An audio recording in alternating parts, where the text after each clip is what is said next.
having popularity, being a good game does not mean you can make a living out of it. And we discussed last time how to make your game monetizable. Now, this time, with that in mind, with monetizing being one of the key concepts we have to think of when we design a game, we'll be talking about now how to name your game, how to make it look in a certain way, so that your chances of getting good downloads will increase. Basically, Mochibits is around 8 main games and a few, around 4 spillovers from the 8 main games.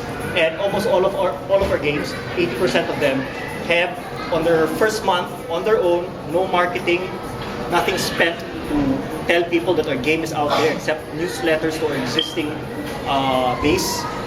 Each of them were able to get at least 1,000 downloads a day for the first month. So that's basically 30,000 downloads for each of these games. Okay, then some of them got even more because they were done so well that they grew organically and basically flew very quickly and made a lot of money. And all of them followed a set of rules that we'll be discussing here. And all of them will be placed against the competition.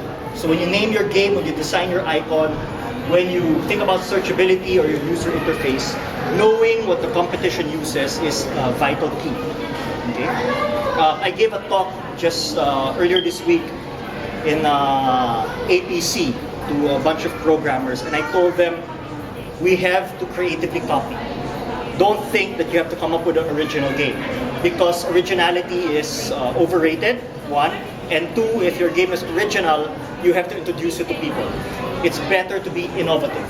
It's better to get something that people recognize, people understand, and make it better, so that not only will they see it and say, this is what I know, I will get it, but they'll enjoy it. And they'll enjoy it quickly and easily and spread the word. Okay, so this is a subjective topic, and I want to begin with something Tyler Durden said. Everyone knows Fight Club? Whoa, what happened? Okay.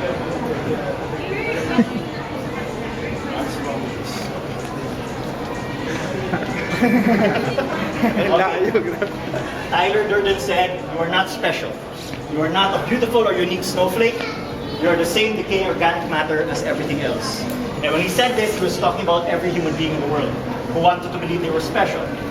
And he wasn't just talking about people. He was also talking about your game idea, my game idea. Every time I meet with my partner, and there's just 2 of us in Mochibits, to discuss our games, one of the things we always do is we try to destroy our game. We try to look at what will make it fail. We look at why it won't succeed. And this is very important, because if you begin with the idea that my game concept is awesome, chances are you're going to fail. Because you're already thinking everyone's going to like it, you won't shape it so that people will.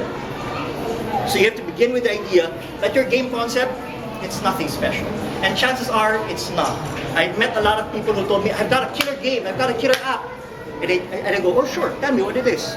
They tell it to me and I go, wait lang. They go, oh, someone did it already? And oh, it's even better than what I was thinking of. Okay? That happens every time. I have not encountered in my entire life a single concept that was truly, truly different. So begin with that. It's not that different.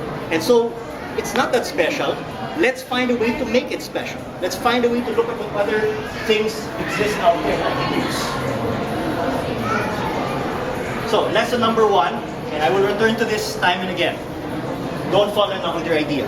Okay, and I put a side comment there, or why I think Bookworm Heroes is set up to fail. Bookworm Heroes is such an interesting game. In the Philippines, it's successful. In the rest of the world, it's just falling so quickly and it's going to hit rock bottom soon.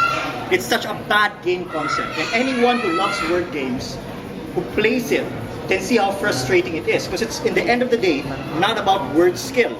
It's about luck. It's about the power you spent to make the other guy lose. Anyone here play Bookworm Heroes? Anyone familiar with it? You've seen it? Yeah. It is not the typical word game. It's frustrating. You're doing stuff so that the other guy, who could be better at words than you in so many levels, is just so unlucky he can't beat you. Because you have all the power-ups that blocks all of his moves, that ruins all of his moves. And your power-up and your pet changes the gameplay. So in the Philippines, it's like number 7 word game. In the US, it's I don't know, slowly falling down now. It's somewhere like 100 and slowly falling off the radar. Okay? So they designed a concept thinking, let's make a word game where people will compete that's challenging with a hero that you'll use. And they were so in love with this idea that they stuck with it. And they tried to evolve it and they've added stuff. They've allowed people to get heroes for free. There have been updates trying to improve it.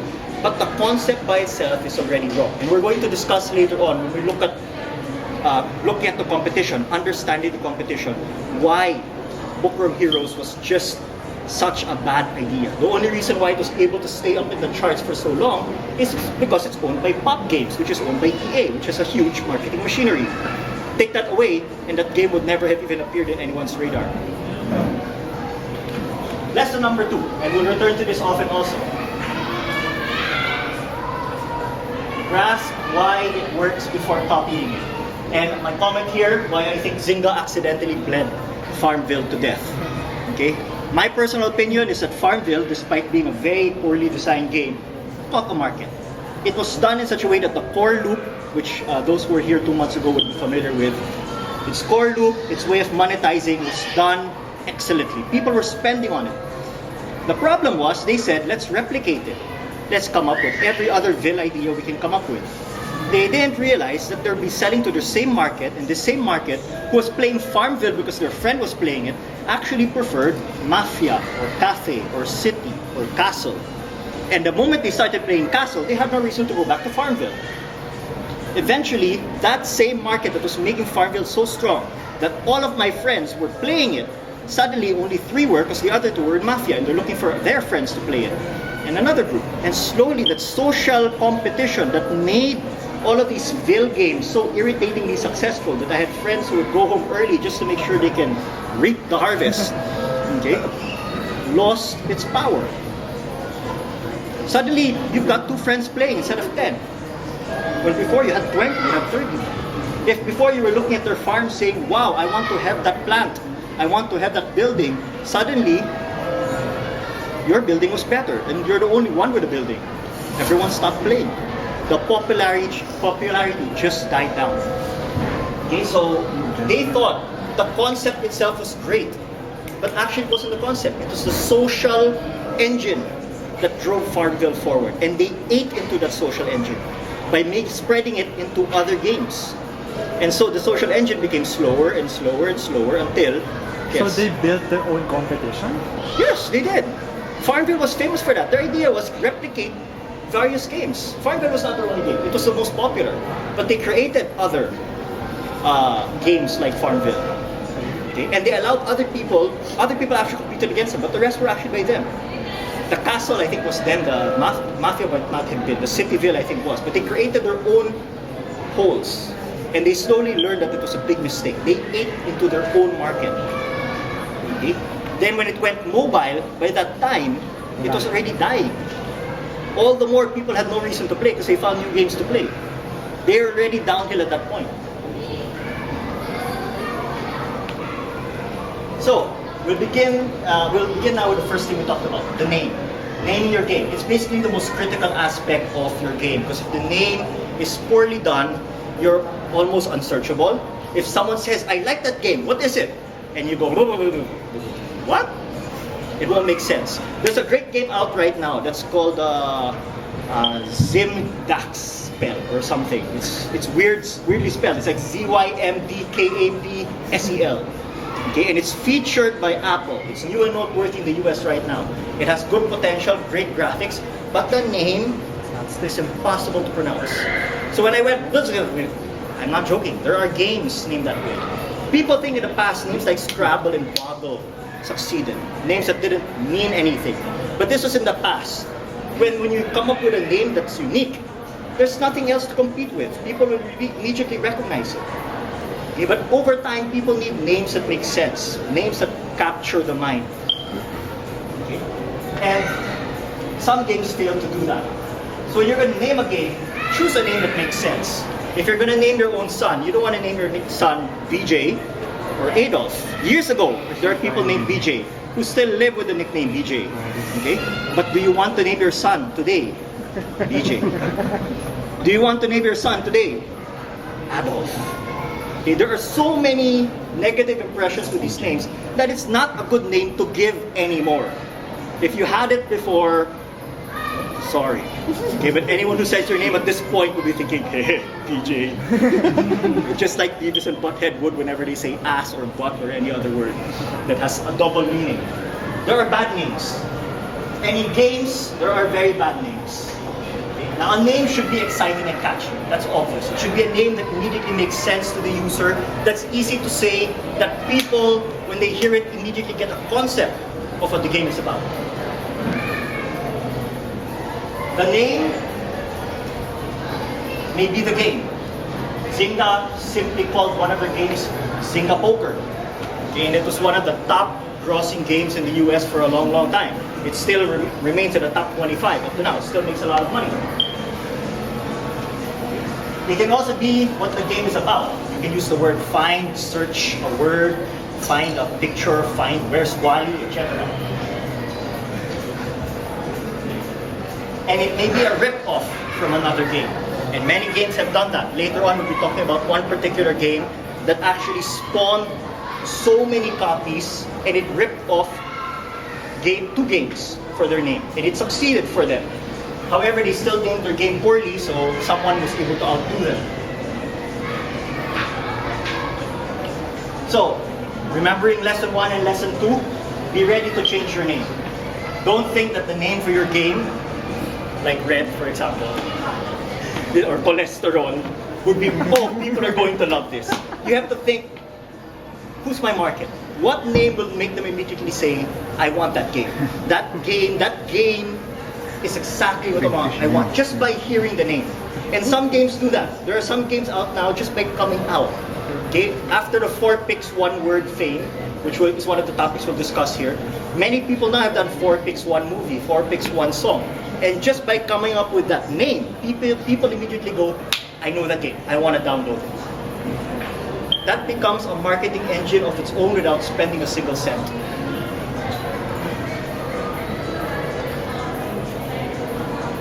So, we're going to talk about Draw Something and Charadium, which is now known as Drawmania. Everyone knows Draw Something, right? It's the famous game that Zynga bought, okay, for 200 million and then just dove down and became nothing immediately. They came up with Draw Something too, and it's still a flop. Okay? Considering the money they're putting behind it, it's not making the money it should. Now, what is Charadium? And we'll also talk about 4 picks 1 word and what's the word in a future slide. I want you guys to remember this when we talk about names. This is Drawmania. If you go to the Charadium website or the Drawmania website, you'll be redirected to this site and you see the word Charadium. Charadium should have been a cool name. It was a combination of charades and cranium. If anyone is familiar with board games, cranium and charades are basically very popular games. And he combined it, Charadium. Like Boggle and Scrabble years ago, it might have been a success. But now, today, it doesn't make sense. In fact, when you say Charadium, most people go, huh? When you say cranium and charades, some people recognize charades, but some people will not recognize cranium. They lose their market right there. They immediately say, I don't care about everyone else who's never played cranium. I just care about this tiny little market that does, that may or may not have an iPhone. So immediately they lose a big chunk of the market just because the name is bad. Now, was Charadium done well? Almost everyone who saw Draw Something, who knows how to do blogs and do game reviews, commented how Draw Something was crap. It's trashy, it's ugly, its interface was lame, its gameplay was lame, it's one-on-one and you can cheat to win. Charadium was so excellently done, you can have up to 10 people playing at the same time, guessing at one artwork. Okay, can you imagine the competition, that gameplay? Each of you has your font. So if you're guessing, you'd be color yellow, you'd be blue, you'd be black, you'd be pink, you'd be red, and you'd know who's guessing what and who would guess first. Then the next guy would draw the art. So this 10 or 11 people would revolve, taking turns drawing, taking turns answering. And they had a huge loyal fan base playing it. But it just never became viral. Because Charadium is a lousy name. And it's not just a lousy name. They also had, which we'll discuss later on, a lousy icon. You see this elephant? That was the icon of Charadium when it came out months before Draw Something came out. When you see an elephant with a paintbrush, you will not think, oh, this is a game like charades. Okay, you will look at it and go, what the hell is that? Okay, in fact, some people won't even recognize it as a paintbrush, right? It looks like a what? A person. Okay, it's a very, very poorly done graphic. A very, very poorly done icon for a great game. Okay? They had to repackage it as Drawmania. Okay, if you see it, see the answers here, the different colors. Panda is playing, Banksy is playing, Cat, KIY is playing. Each of them are giving guesses, see? And before Draw Something 2 came out, this was over a year before, look at the different paint strokes you're using. The brush styles, the pens you can choose from, the colors you can choose from. This was way ahead of Draw Something. On every level, it was better, except the name and icon, which is how you market your game. So they never went viral. So that today, Charadium does not exist. It's now called Drawmania, but it's too late. The fad that existed for Drawmania, for Draw Something, for Charadium is gone. People no longer like that kind of game. Okay, if you guys were here 2 months ago, in the last Eat the Meetup, I mentioned for a while one of the reasons why you should monetize is because you don't know if you will get those 3,000 downloads in 1 week and then never again. So if you don't monetize, your chance to make money is lost forever. But if you did monetize, you could have made $30,000 in 1 week or more if you monetize very well. So if you have to remember to monetize because your opportunity could last for 1 month or 1 year. You don't know. A Draw Something was very, very short-lived. And by the time Charadium adjusted, it was too late. The fad for this kind of gameplay is gone. So, next we'll talk about one icon, which is equivalent to 1,000 words. Okay, a picture is worth 1,000 words, and the icon is your picture. Think of it as the ability to choose your face. If you can choose how you look, you want to look in a certain way that projects the qualities you believe are important. Right? You want to look where people will say, oh, this guy looks smart, this guy looks funny, this guy looks like he or she can have an interesting conversation. Okay? You don't want a face that will say, oh, this guy looks like an idiot, this guy looks like he's always angry, this person looks like they're a sex addict. Okay? There are faces that just don't look right. And if you choose your face, you want your face to look a certain way. If you want your icon to be designed right, you want to choose an icon that your fans want and need to see. Not what you think is cool. It should not be, wow, you know what? These colors are really cool. It's symmetric. It looks awesome. I'm going to do this.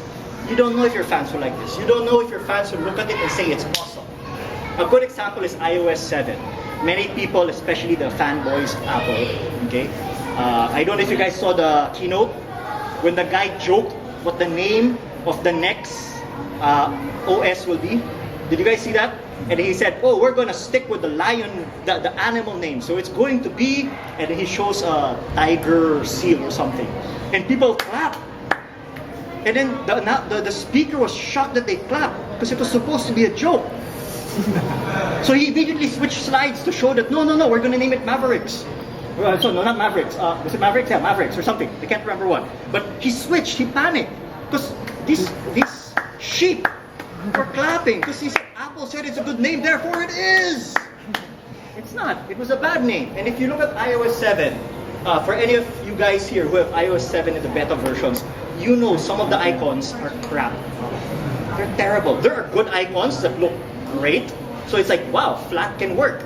And then there's the flat that just makes you go, what the F? What kind of idiot thought that this is the right icon for photos? Okay? You guys have seen the photos icon? That is one of the worst looking icons I've ever seen.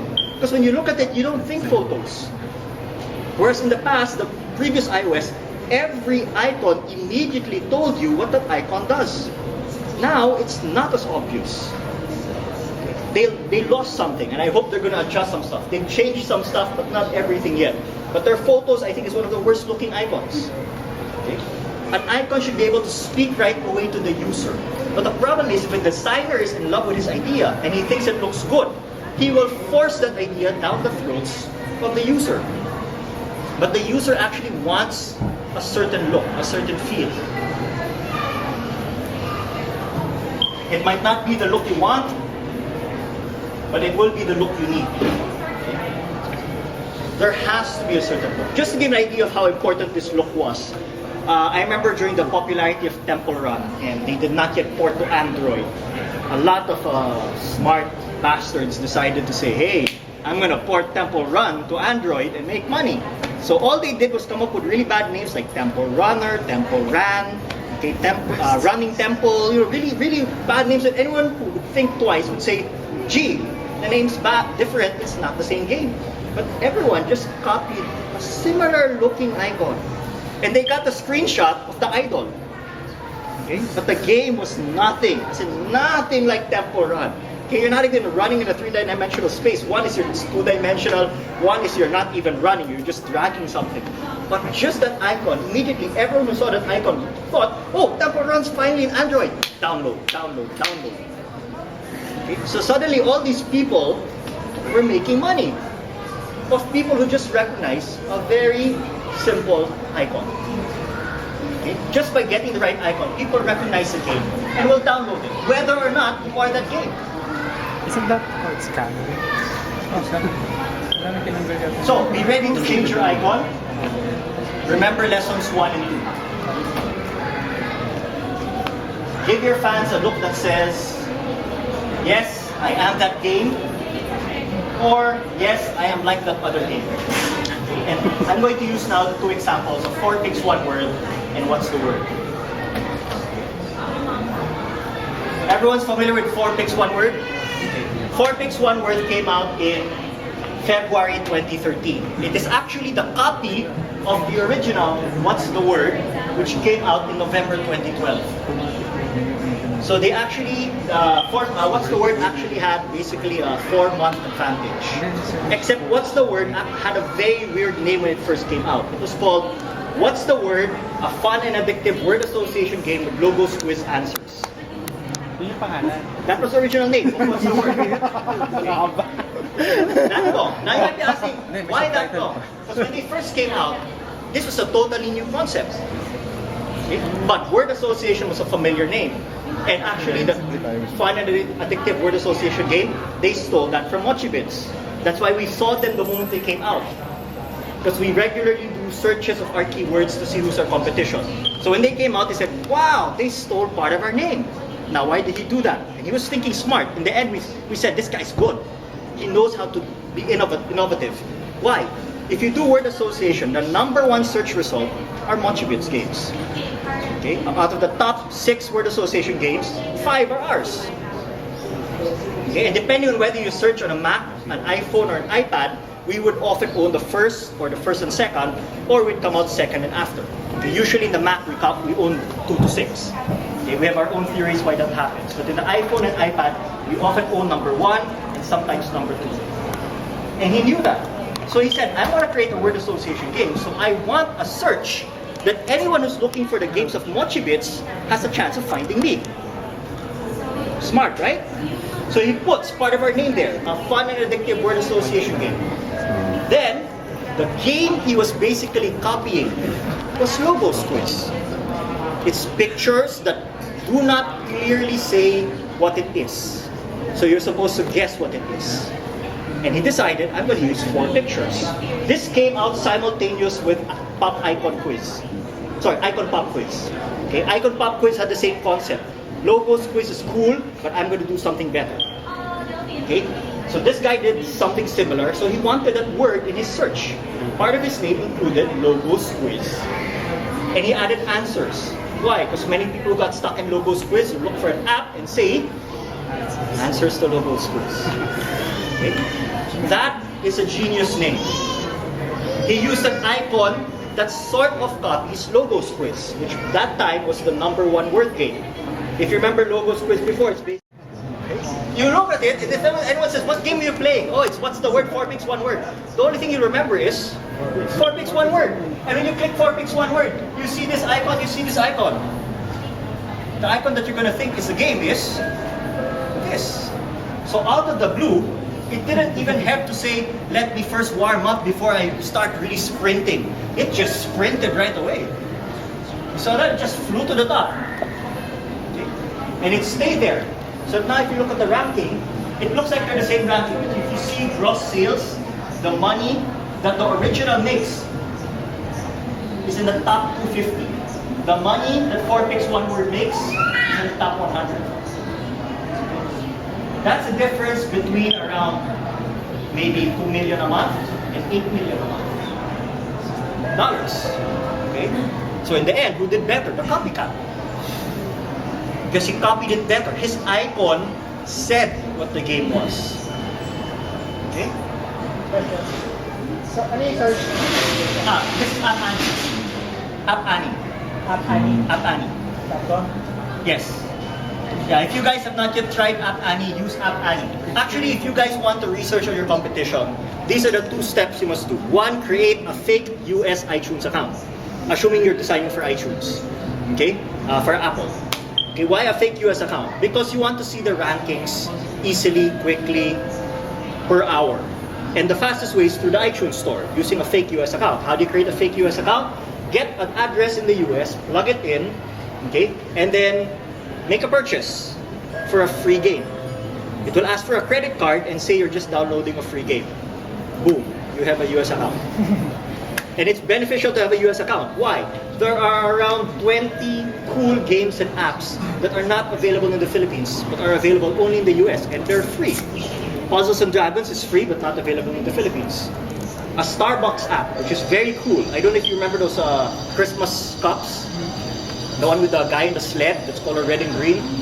If you have the Starbucks app, when you point at that cup, it will create an animation on your phone of the boy with the dog going downhill. But a Philippine account cannot download it. You need a US account.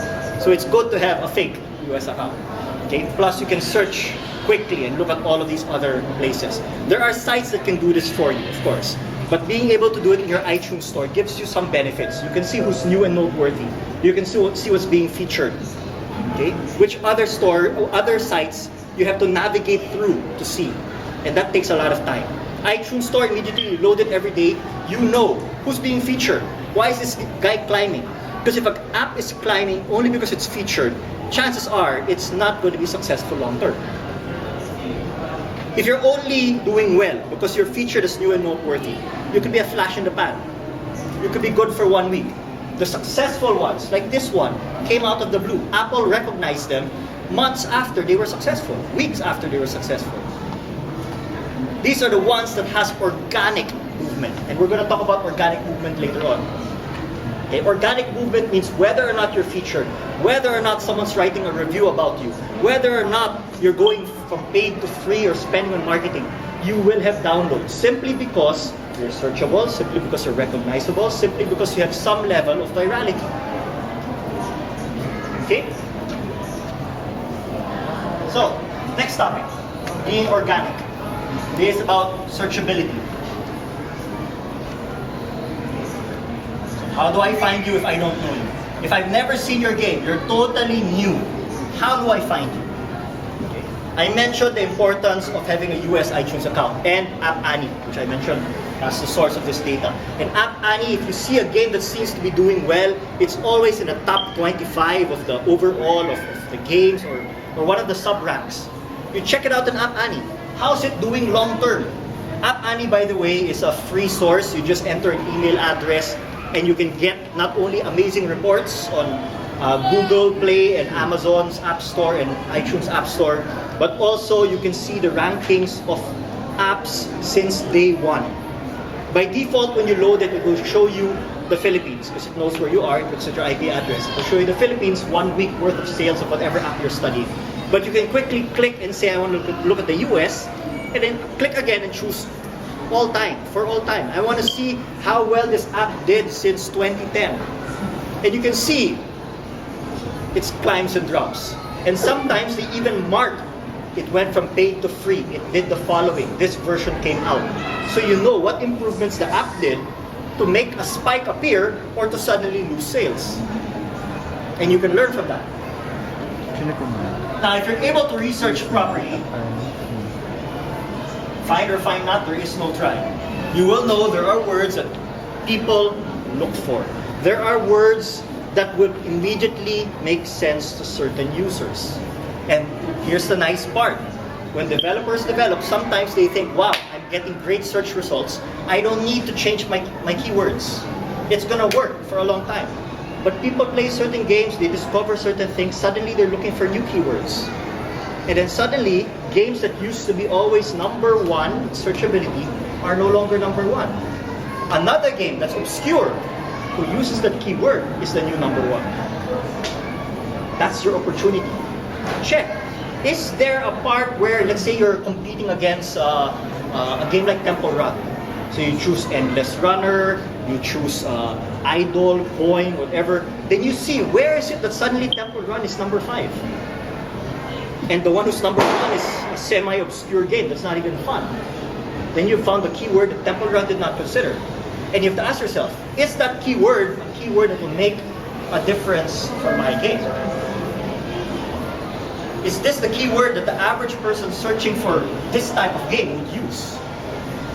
Just to give you an idea of how quickly this adapts, in 2010 and early 2011, the most popular 2 to 3 words that almost every game used, and if you guys were downloading games back then, you would know these are the 2 to 3 most popular words.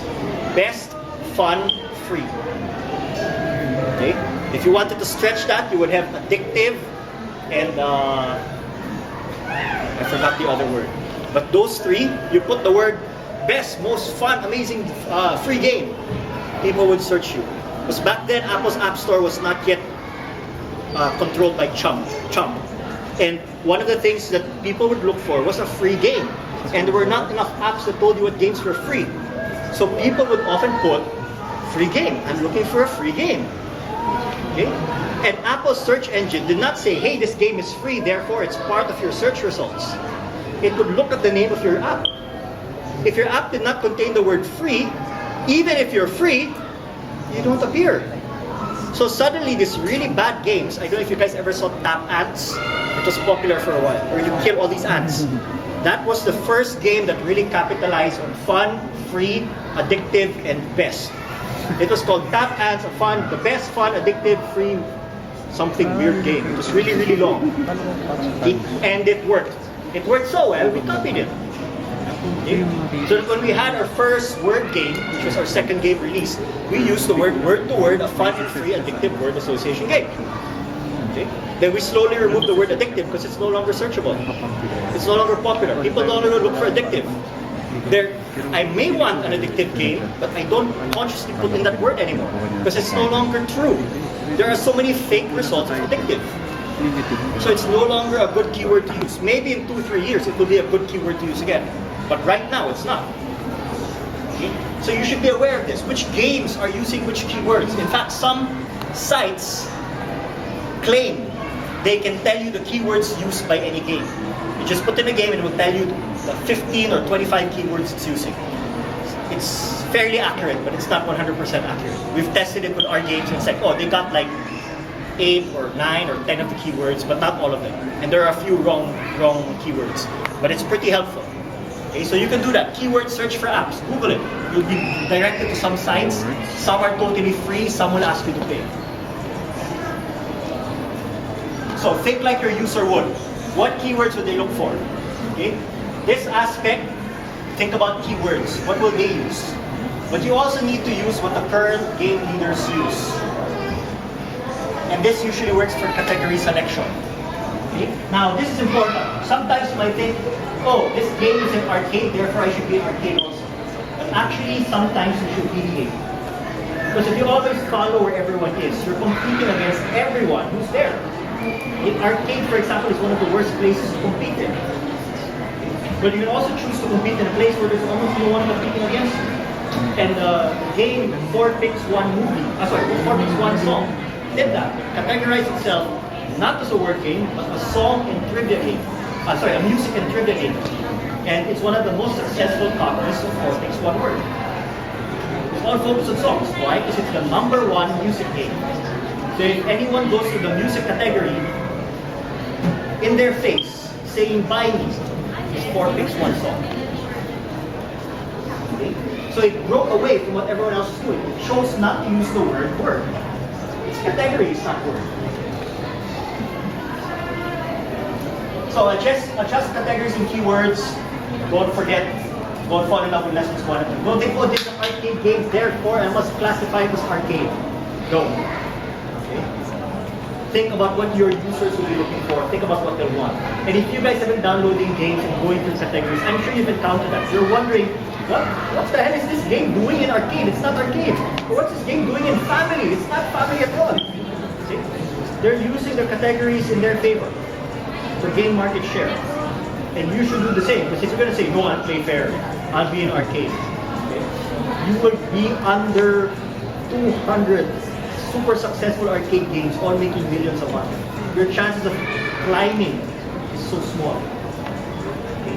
Now, don't think that you should always be in the top 1,000, top overall of all games. Just being in the top 25 of some of the categories, or even top 80, can give you $100 a day. You can make that much, not even entering the top 1,000. You could be making over $100 a day, $200 a day, just by being in a safe category, good grossing number, good grossing rank. You're going to do well. You will already continue to get a steady stream of income so you can work on your next game, or work on updates so you can make more money. Okay? This will give a fairly steady download.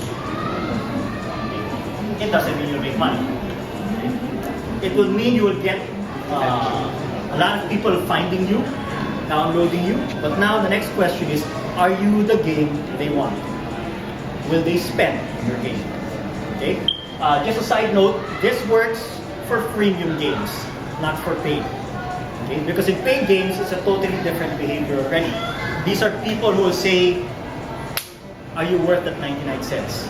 And immediately, your market shrinks to only 2 or 3 countries that are willing to spend a lot on paid. In the Philippines, almost no one buys a paid app. Okay? They might go IAP a little bit, but paid very seldom. In the US, some people go paid. And this will help you a little bit with paid, but not that much. Because if they see the cost of 99 cents, $2.99, they will ask other people, is it a good game? Okay, it's just like for a gamer. If you're going to buy a game because there's cash out, you will ask other people, how's the game? Is it good? But if it's a freemium game, the moment you search, you're found. They'll download you. Now, will they spend? That depends on your user interface. That depends on how you monetize. Okay? If it's immediately paid, you already have a hurdle. Now, how big that hurdle will be depends on your price, depends on the user, it depends on a lot of factors. So you will get some downloads, but it will be significantly smaller than if you're a freemium game. All clear? Okay. So, let's look at what happened in September 2012. This is a famous incident that a couple of bloggers talked about. A game that was the 212 top grossing casino game, called 21-in-1 Casino and Sportsbook, which was basically a game where you can see the bets, the odds, basically of horse races, of boxing matches, of basketball matches. Was number 50 search result in poker. Number 1 was the number 1 poker game at the time, Poker by Zynga. But the moment you add the word casino, the number 1 search result was 21-in-1 Casino and Sportsbook. And Poker by Zynga, the number 1 poker game, which is also the number 2 grossing game. And not just number 2 casino grossing, it was number 2 overall grossing game at the time. It was number 4. Just by adding the word casino. However, Zynga caught on and quickly changed their keywords. So that here for a while you see the sports book. There's a slight spike here. They went from paid to free. So here they were earning real money from the downloads. they went free, so they stopped earning money, so that there was a big gap here, and then that's when they started making money. So did they make the right decision of going from paid to free? No. Okay, you see this? When they were paid, people were downloading, they were earning steady money. Because people want to get betting books, they want to see the odds. But once you made it free and tell people pay more to see more, they don't care. Because either if you bet in horses, you won't bet in basketball. If you bet in football, you won't bet in boxing. So what happened was, they suddenly couldn't make money. So you look at this, they used to be in the top games grossing before. Now they're a low-ranking casino and card game. So they made a big mistake. And Zynga quickly added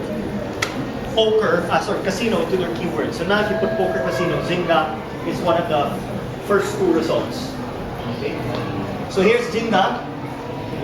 Its download slowly declining, but it's still doing steady money. Because when you're addicted to betting, you play forever.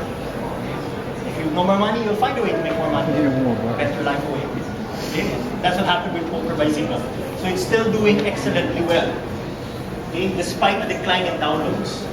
Okay? And actually, this is a sign of excellent monetization. Clash of Clans has not been in the top 25 free downloads in a long, long time. But it remains in the top grossing downloads. Top grossing ranks. Because its loyal users spend like crazy. See, they're declining in in downloads, but the revenue keeps on coming. Because the ones who got it at this time are still spending here. Good chunk of them. Now, who is the #1 poker game? Over a year after Zynga came out with poker, Big Fish came out with Big Fish Casino. If you guys know Big Fish, it's one of the bigger publishers. And they came up with something called Big Fish Casino and added, what do you do? More keywords. Free slots, blackjack, roulette, poker, and more. Okay. Covered. Any casino game you want to play, they've got it. Zynga is just poker. Okay?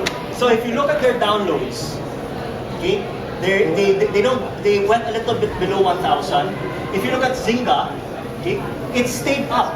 It's actually getting more downloads than Big Fish. You see it? Because basically, if you look at this is January 2013. That's about here. It's above 500.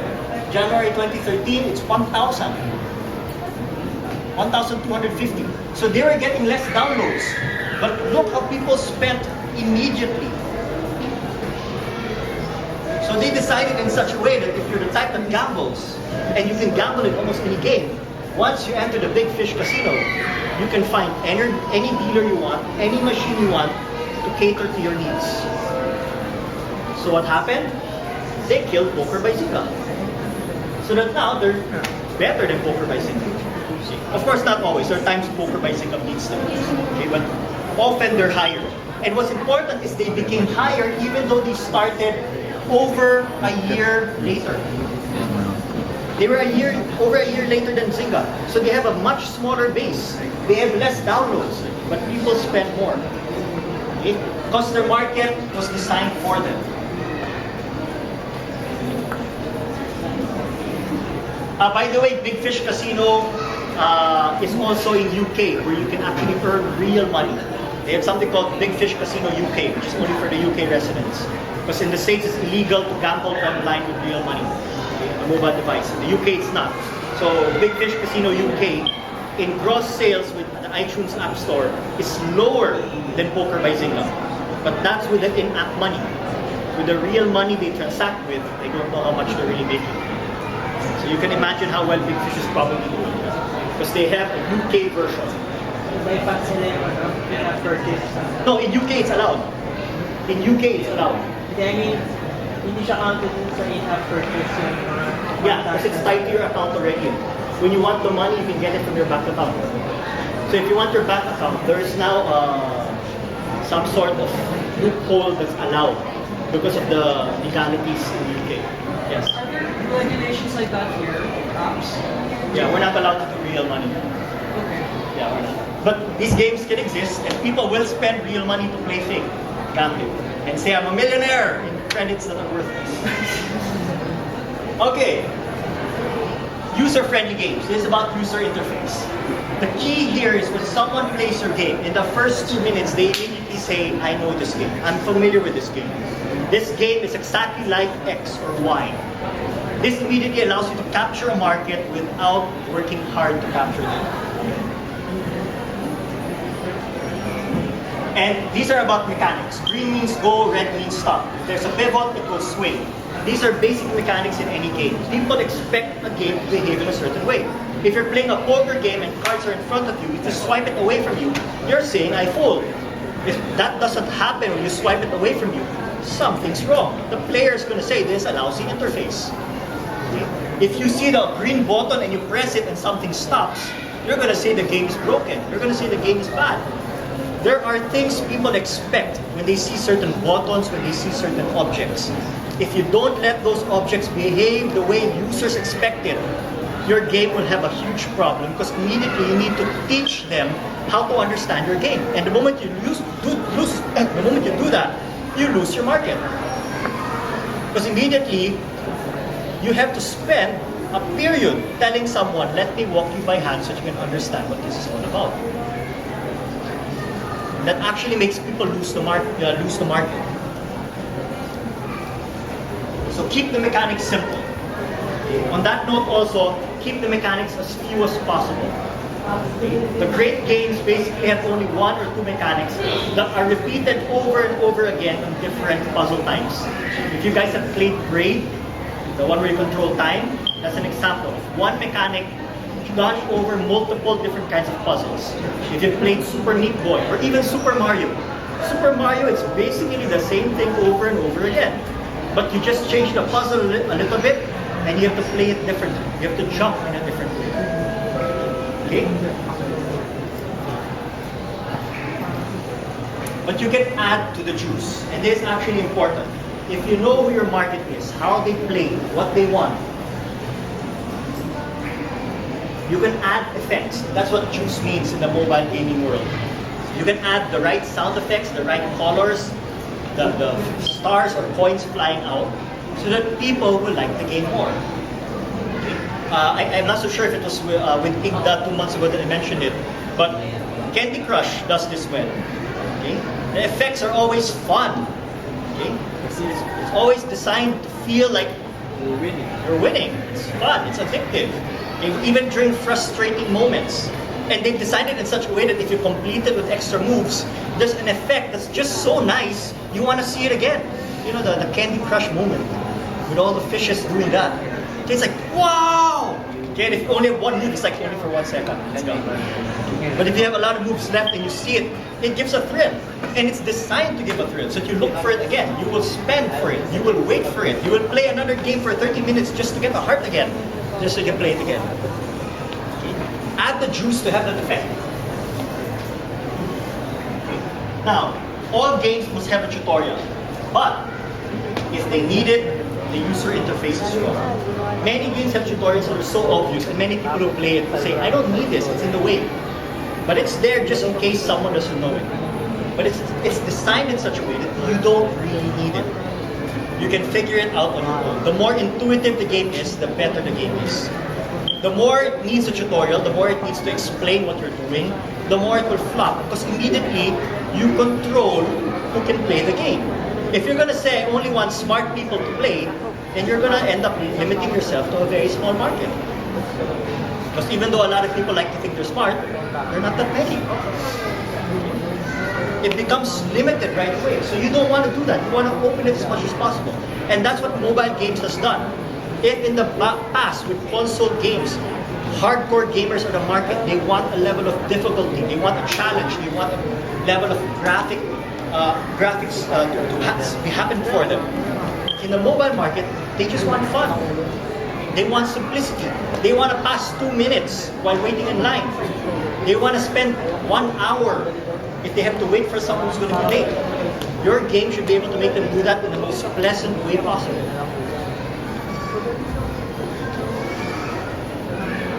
So, be ready to change your UI. Okay? Don't think that I like this interface, I like this puzzle so much, I have to put it there. Okay? No. Okay? if you want, you can put it as an Easter egg. You could hide it in the end if it's really hard. But don't make it the main thing if you think it's super, super, super fun. Okay, to give you an idea of the experience of making puzzles or designing a game, whenever I make word game puzzles, I always test it out with some people. Because what I might think is easy is not what other people think is easy. So I get a group of people to test it out and see what people find easy and what people find difficult. So I know how I should adjust my puzzles. So that I can, as much as possible, ensure that a certain percentage of the crowd have fun. And you have to design your games. What do other people want? What do the market want? It doesn't have to be what you want. Think of every bad copycat. Think of those that leveled up a game. There are those who copy the game in every wrong way possible. Okay? There's Angry Birds that was done okay, and then there are the bad copies that were called Pirates and Penguins. Okay? And then there's Cut the Rope that was done well, and the bad copy dropped the chicken. There are games that think, wow, I love that game, I love that concept. I'm gonna copy it. And they copy it in all the wrong ways. So that what they have is a game that will frustrate people. But there are some people who leveled up a game. And Candy Crush, even though I hate how my wife and mother is addicted to it, captured match 3 games and brought it to a whole new level. They brought it to a level where people actually get really addicted to match 3. Suddenly, it's something they have to play. Something they have to go back to. They leveled it. Some people are able to level up certain games. Okay? Some are not. So the key is to find out what are the key things that work. Going back to what I mentioned earlier, when you look at a game, look at what makes it work. Figure it out. See? Angry Birds, for example, in the past was very much a lot of fun because it was very easy to get at least 1 star in every level. I don't know if you guys have tried the new Angry Birds. Is it still as easy? No, right? So, you still enjoy playing Angry Birds? Angry Birds lost the formula. They wanted to monetize so much that they made it harder. And they monetized the wrong way. They monetized by giving the mighty eagle or the dragon or whatever superpower they want to give. You win by calling on someone who destroys everything for you. But people don't want that. People, when they play Angry Birds, just wanted one more bird. They should have sold as an in-app purchase one more bird. To give you an idea of how important that one more bird is, I think Candy Crush captures it very well. Candy Crush makes $1 million a day. $1 million a day. And they have an in-app purchase, 3 of them, that are sold for $39.99. Endless hearts, endless extra moves, and endless some kind of candy. I can't remember what. They are not being purchased. Instead, there are a few who purchase it, but the majority don't. Majority would rather buy 1 more life, 3 more lives, 3 more moves, again and again and again and again until they spend over $100. Why? If they bought the $39.99, suddenly the challenge is gone. Right? I don't need to finish this puzzle in this game because I still have endless hearts. But when you have 5 hearts, every time you fail, you feel bad. Because you're down to 4 and you've got 30 minutes left to make sure that you don't use up all the hearts. If you use up the 4 lives within 30 minutes, you can't play. So you feel bad. But if you have endless hearts, you don't care. If you have endless lollipops that can cheat in the game and endless extra moves, how fun can the game be? So these $39.99 packages are not selling as much as the individual packages. And not just in volume, we're talking about in total amount. People would rather spend $1 again and again and again and again and again on extra hearts simply because it feels like I am being challenged. I am playing fair. If I buy all the hearts, I'm cheating. Look at Angry Birds. Mighty Eagle, that's cheating. Extra Bird, that's not. It's a very simple concept in the mind of the player. The extra bird, the extra life, the extra move is something I would need simply because I made a mistake or the puzzle was a little bit too hard. The Mighty Eagle ruins the game. Now, if you a good interface that people understand, puzzles that increase in difficulty the right way, you will get good reviews. Okay? All of the games of Mochibits have 4 to 4.5 star reviews. That's not even an average. All have 4 stars or higher. That's the average of every game. 4, 4.5. 4, 4.5. That's it. We don't have any game that gets less than 4 stars. Okay? Among the 8 major ones anyway. The subcategories, I think one has a 3.5 star. That's it. Okay? All of them have good reviews because we follow these simple rules. Now, it doesn't always mean you'll make money. Because even though people like your game, there are a lot of lame people in the world who would rather go free. And if you guys have designed games and released them in the App Store, you would have seen those reviews. Really great game, but I'm giving it 1 star because there's an IAP. Wow, thank you. Yeah, I just spent months making this game. You downloaded it and you gave me 1 star because I'm asking you to pay 99 cents for more of it. But you will get people like that. There will be people who will refuse to spend.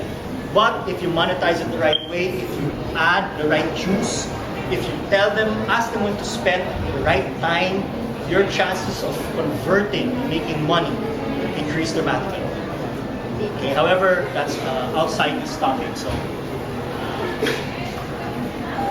lesson number 3, design your game so it will monetize. Or why I hope you attended the talk in June. That's the talk I gave last time.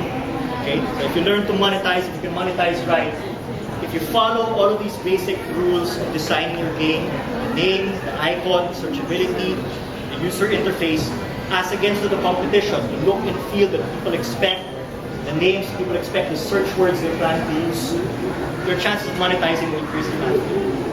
Okay?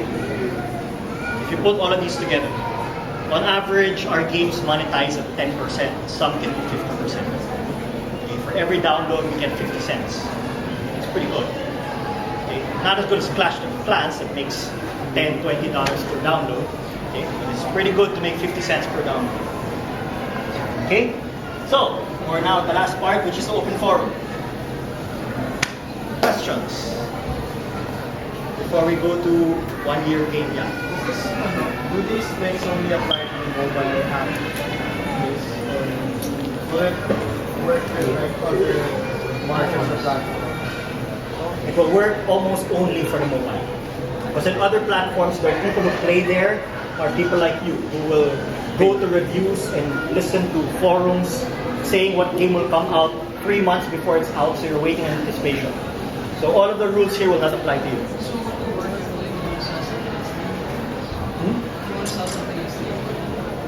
Oh, it's a different model for Steam. For Steam, well, actually for Steam, you need a good network, a community that loves you.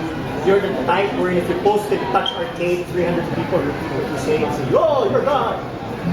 If you're on Twitter and you say, "I'm making a game," everyone's going to say, "He's making a game!" That's the guy you want. And if you're not that guy, chances are you won't do well. Because almost every Steam game that succeeds, you know this. They're the guys that if they tweet, if they post in Reddit or anywhere else, everyone knows. It's like immediately they just say one word and 100 people share it, and then 1,000 people share it. Okay, so if you're not that guy, chances are you won't succeed. There are a few flukes, but for the most part, you have to have a name. A nobody making a solid game. I don't think there has been one who succeeded in quite a while. You can correct me if I'm wrong. I don't think there's one. Was there one? Which one? So he hasn't done yet. Yeah. And Jonathan. Oh, if you're with Jonathan Blow, you're guaranteed $1 million. I don't like Jonathan Blow though, because he thinks freemium is a bad model.